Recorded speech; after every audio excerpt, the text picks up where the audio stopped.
Hutan kini sedang dilanda kemarau panjang. Akibatnya, makanan di sana habis. Sungai pun mengering. Mau tidak mau, binatang di hutan harus keluar hutan untuk mencari makanan. Tak terkecuali kancil. Ia kini kebingungan mencari makanan. Kemana aku harus mencari makanan? Jika bertahan di hutan ini, bisa-bisa aku mati kelaparan. Di mana ya tempat yang penuh dengan makanan, gumam kancil. Kancil pun berjalan keluar hutan. Ia berusaha mencari tempat baru, berharap di sana tersedia banyak makanan. Saat sedang berjalan, tiba-tiba ia melihat ladang petani yang dipenuhi timun yang sangat segar.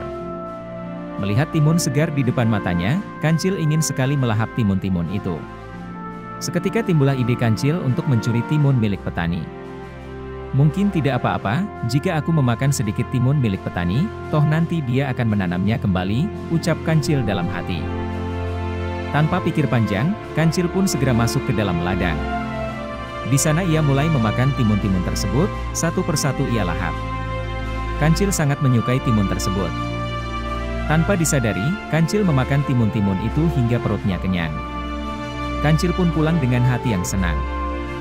Aku tak perlu lagi kesulitan mencari makanan di hutan. Di ladang petani, ada banyak sekali makanan, gumam Kancil sambil berjalan pulang. Benar saja, hari-hari berikutnya, Kancil selalu kembali mengunjungi ladang petani. Ia memakan timun-timun milik petani.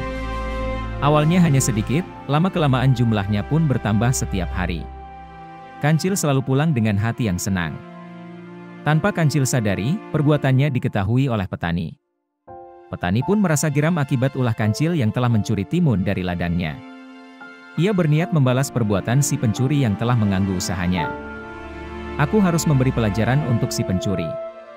Tapi, bagaimana caranya, pikir petani. Petani terus berpikir dan mencari ide, hingga akhirnya ia menemukan sebuah ide. Petani mengambil bajunya yang sudah tak dipakai, taping, dan kelapa. Lalu ia menyatukan semua itu, membentuknya menjadi orang-orangan sawah. Kemudian, ia meletakkannya di ladang timur. Kau akan ketakutan begitu melihat orang-orangan sawah ini, gumam petani. Suatu ketika Kancil yang merasa lapar pun kembali ke ladang petani. Ia sudah tak sabar ingin segera makan timun sebanyak-banyaknya. Di perjalanan, Kancil membayangkan memakan timun yang enak dan segar.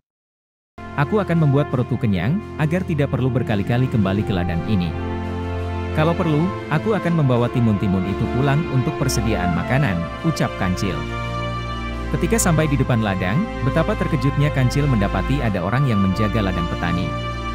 Kancil yang berniat mencuri pun kemudian bersembunyi. Ia mencoba menunggu sampai orang itu pergi. Waktu demi waktu berlalu, tidak terasa sudah cukup lama ia menunggu di sana. Namun, orang itu tak juga pergi dari tempatnya. Wah, hebat sekali petani itu, dia terus saja menungguku sambil berdiri di sana. Kalau begini terus aku tidak bisa makan timun hari ini, pikir Kancil. Kancil yang sudah sangat lapar, akhirnya menyerah. Ia pun kembali ke rumah tanpa membawa timun. Pesan moral cerita ini.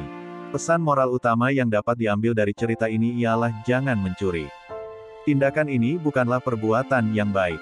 Kamu tidak dapat mengambil milik orang lain begitu saja. Pada cerita ini, Kancil yang sangat cerdik dalam mencuri pun akhirnya kena jebakan milik petani. Itu dia dongeng si Kancil mencuri timun dan pesan moralnya. Kira-kira bagian cerita mana ya, yang paling disukai si kecil? Kalau sahabat suka dengan dongeng di video ini, dan ingin request dongeng yang lain, silahkan tulis di kolom komentar ya.